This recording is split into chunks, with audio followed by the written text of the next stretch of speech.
शंकराचार्य के साथ धक्का मुक्की किसने की? क्या वाकई में शंकराचार्य के शिष्यों की पुलिस ने मारपीट की उनके साथ? और शंकराचार्य को आखिर धरने पर क्यों बैठना पड़ा? दोस्तों, आज प्रयागराज में बहुत बड़ा हंगामा हो गया। एक ऐसा हंगामा जो डबल इंजन सरकार के लिए एक बहुत बड़ी मुसीबत भी बन सकता है। और साथ में सवाल भी अब लोग पूछने लगे हैं कि जो सनातन की बात करते हैं, जो हिंदुत्व की बात करते हैं, उनके राज में शंकराचार्य और उनके शिष्यों के साथ ऐसा सलूक आखिर कैसे हो सकता है? आप जानते हैं दोस्तों, आज प्रयागराज में माघ मेले के मौके पर मौनी अमावस्या का स्नान है। मौनी अमावस्या का जो स्नान होता है बहुत महत्वपूर्ण माना जाता है। और इसी मौके पर दोस्तों शंकराचार्य अविमुक्तेश्वरानंद सरस्वती अपने अनुयायियों के साथ, अपने शिष्यों के साथ बकायदा जा रहे थे। लेकिन इस बीच पुलिस से हो गई उनकी नोकझोंक, और नोकझोंक इतनी हुई, करीब 2 घंटे तक वहां पर पूरा हाई वोल्टेज ड्रामा चलता रहा। और उसके बाद खबर ये तक आ गई कि शंकराचार्य और उनके शिष्यों को पुलिस ने हिरासत में ले लिया है। बाद में डीएम और पुलिस ने क्या कहा, सब कुछ मैं आपको तफसील से बताऊंगी। और ये भी बताऊंगी कि क्या वाकई में इस मामले में पुलिस की गलती है या गलती शंकराचार्य की हुई। हुआ क्या, जैसा कि मैंने आपको बताया, स्नान के लिए शंकराचार्य अपने शिष्यों के साथ चल रहे थे। और शंकराचार्य दोस्तों जब जाते हैं कहीं भी तो पालकी में जाते हैं और उनके शिष्य उनके पालकी को ले जाते हैं। हुआ क्या कि जब शंकराचार्य अपनी पालकी में जा रहे थे, पुलिस का ये कहना है कि पुलिस ने उनको रोका कि भाई मौनी अमावस्या के मौके पर भीड़ बहुत ज़्यादा होती है, संगम में इतनी ज़्यादा भीड़ होगी। और उस वक्त पीक टाइम होता है जब शंकराचार्य स्नान के लिए जा रहे थे अपने शिष्यों के लिए। तो पुलिस ने शंकराचार्य से एक गुहार लगाई, उनसे प्रार्थना की हाथ जोड़ते हुए। बाकायदा वीडियोस में हाथ जोड़ते हुए पुलिस वाले दिख भी रहे हैं, सीनियर पुलिस अफसर की। उनसे प्रार्थना की कि आप पालकी छोड़ दीजिए, आप पैदल चले जाइए। लेकिन शिष्य नहीं माने। शिष्यों ने कहा नहीं, शंकराचार्य पालकी के साथ ही जाएंगे। जिसके बाद शिष्य पालकी के सहित शंकराचार्य को लेकर आगे बढ़ने लगे। इसके बाद हुआ क्या, पुलिस ने शंकराचार्य को रोकने की कोशिश की और उस बीच धक्का मुक्की हो गई। अब दैनिक भास्कर की खबर के मुताबिक, जिस वक्त मैं वीडियो रिकॉर्ड कर रही हूँ, पुलिस ने कुछ शिष्यों को हिरासत में लिया है और एक साधु की चौकी में पिटाई भी हुई है। ये दैनिक भास्कर ने छापा है। इसके बाद दोस्तों शंकराचार्य नाराज हो गए और वो अड़ गए, बकायदा धरने पर बैठ गए। ये उनके धरने की तस्वीर है। धरने पर बैठ गए और उन्होंने कहा कि पहले तो हम बिना स्नान के लिए जा रहे थे कि हम बिना स्नान के चले जाएंगे, लेकिन अब तो हम स्नान करके जाएंगे और हमारे जो शिष्य हैं उनको छोड़ा जाए। ये सब कुछ करीब 2 घंटे तक चलता रहा। इस बीच पुलिस शंकराचार्य की पालकी को संगम से बहुत दूर ले गई और इस बीच उनकी पालकी का क्षत्रप भी टूट गया। ऐसी जानकारी मीडिया रिपोर्ट्स में छपी है, भास्कर ने भी छापी है। और ये बात बिल्कुल सही है कि पुलिस उनको वहां से काफी दूर ले गई, जिसके बाद शंकराचार्य और नाराज हो गए। अब पुलिस ये कह रही है दोस्तों कि हमने शंकराचार्य से बस इतनी अपील की थी कि आप पैदल चले जाइए, इतना ज्यादा भीड़ है, आप पालकी मत ले जाइए, वहां पर अव्यवस्था फैल सकती है। लेकिन शंकराचार्य का जो मामले में कहना है वो भी सुनना चाहिए। उनका कहना है, बड़े बड़े अधिकारी हमारे संतों को मार रहे थे, पहले तो हम लौट रहे थे, लेकिन अब स्नान करेंगे और कहीं नहीं जाएंगे। वे हमें रोक नहीं पाएंगे, उनको ऊपर से आदेश होगा कि इन्हें परेशान करो। ये सरकार के इशारे पर हो रहा है क्योंकि वे हमसे नाराज हैं। जब महाकुंभ में भगदड़ मची थी तो मैंने उन्हें जिम्मेदार ठहराया था, अब वे बदला निकालने के लिए अधिकारियों से कह रहे हैं।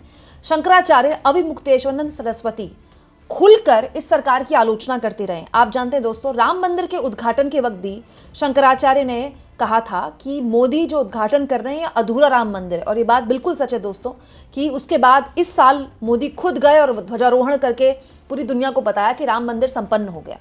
उसके बाद जब महाकुंभ हुआ था, महाकुंभ में भगदड़ मची थी, भगदड़ में लोगों की जान गई थी, तब भी शंकराचार्य ने इसकी आलोचना की थी और उस वक्त की योगी सरकार की इसमें विफलता बताई थी।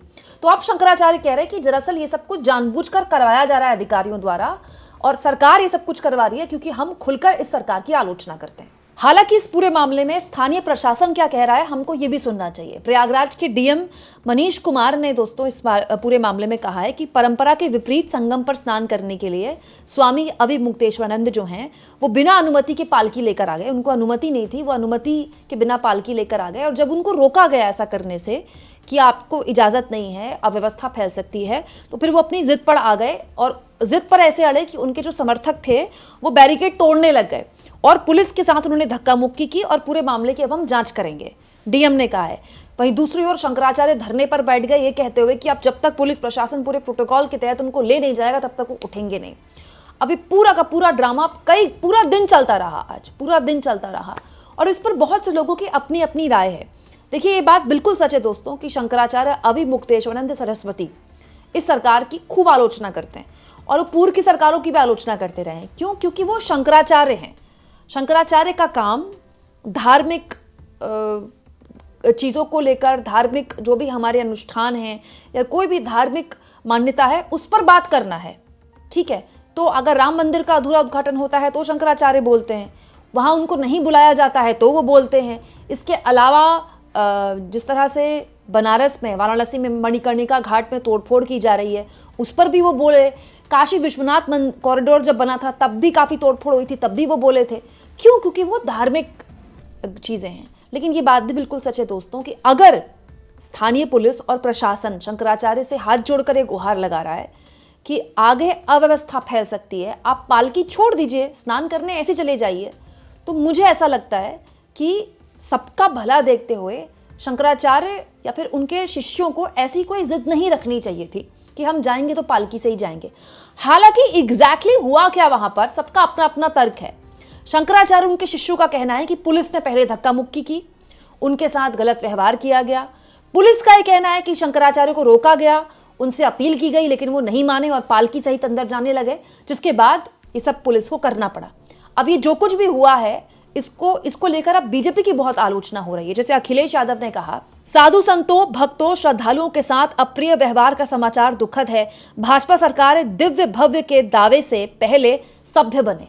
क्योंकि अब महाकुंभ में दिव्य महाकुंभ, भव्य महाकुंभ लिखा जाता है, तो अखिलेश यादव ने इसी पर कटाक्ष किया कि दिव्य और भव्य तो आप बाद में बनेंगे, पहले सभ्य बनिए। वहीं संजय सिंह, आम आदमी पार्टी के राज्यसभा सांसद, उन्होंने भी इस घटना की निंदा करते हुए कहा, यह सिर्फ एक धर्मपरायण संत को रोकने की घटना नहीं, ये संवैधानिक और धार्मिक मर्यादाओं को रौंदने की तस्वीर है।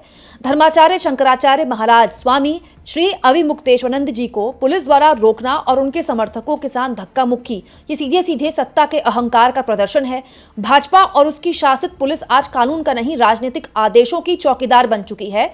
जो सरकार रोज धर्म की आड़ में राजनीति करती है, वही सरकार आज एक विश्व भर में आदरणीय, प्रातः स्मरणीय शंकराचार्य के साथ ऐसा व्यवहार कर रही है। ये भाजपा का दोहरा चरित्र नहीं तो क्या है। उत्तर प्रदेश की पुलिस अब संविधान से नहीं, सत्ता से संचालित हो रही है। सवाल पूछने वालों को रोको, विरोध करने वालों को दबाओ और हर असहमति को कानून व्यवस्था का नाम देकर कुचल दो। यही भाजपा मॉडल है। धर्म, विचार और अभिव्यक्ति की आजादी पर हमला अब खुलकर हो रहा है। देश ये सब देख रहा है। हाँ, इन सारी तस्वीरों को देखकर मन में एक सवाल मेरे जरूर आया दोस्तों, 1% सोचिए कि उत्तर प्रदेश में अगर इस वक्त योगी की नहीं अखिलेश यादव की सरकार होती और वहां की पुलिस ने शंकराचार्य और उनके शिष्यों के साथ ऐसा व्यवहार किया होता, तो इस वक्त टीवी चैनल से एंकर और एंकरनी क्या कर रहे होते स्टूडियो में। जरा आप इसको बस सोच के मुझे बताइएगा कमेंट बॉक्स में। और जितना हो सके दोस्तों, चैनल को शेयर भी करें, सब्सक्राइब भी करें और थैंक्स और ज्वाइन के ऑप्शन से अगर आप चाहें तो कुछ आर्थिक मदद भी चैनल की जरूर करें।